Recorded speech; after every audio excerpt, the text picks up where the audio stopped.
Legend Saravana அவர்கள் ஏற்கனவே legend அப்படின்னு சொல்லிட்டு ஒரு படத்தை வந்து வெளியிட்டிருந்து ஒரு மிகப்பெரிய ஒரு வெற்றியை கொடுத்திருந்தாரு. அது இல்லாமல் ஹாட் ஸ்டார்லையுமே அந்த படம் நல்லா ஓடி இருந்துச்சு. பல டைம் வந்து பார்த்தீங்கன்னா ட்ரெண்டிங்கில் இருந்துச்சு. இப்போ அவரோட புது படத்துக்கான அப்டேட் வந்திருக்கு. அதையுமே அவர் அஃபிஷியலாக வந்து அவரோட இன்ஸ்டாகிராம் பேஜில் அப்லோட் பண்ணியிருக்காரு.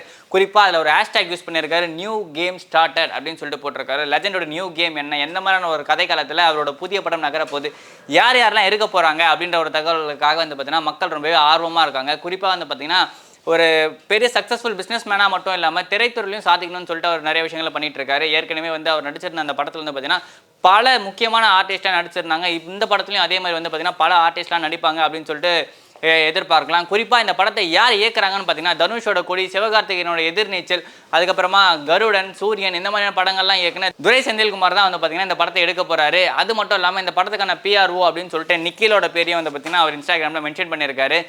ஆல்ரெடி துரை செந்தில்குமார் எடுத்திருந்த கருடன் வந்து பார்த்தீங்கன்னா ஒரு வணிக ரீதியான ஒரு வெற்றியாகவும் மக்களிடம் மிகப்பெரிய ஒரு பேசு பொருளாகவும் மாறி இருந்துச்சு. அதே மாதிரி லெஜண்டோட படமும் பேசு பொருளாக மாறும் அப்படின்னு சொல்லிட்டு நிச்சயமாக எதிர்பார்க்கலாம். நன்றி, வணக்கம்.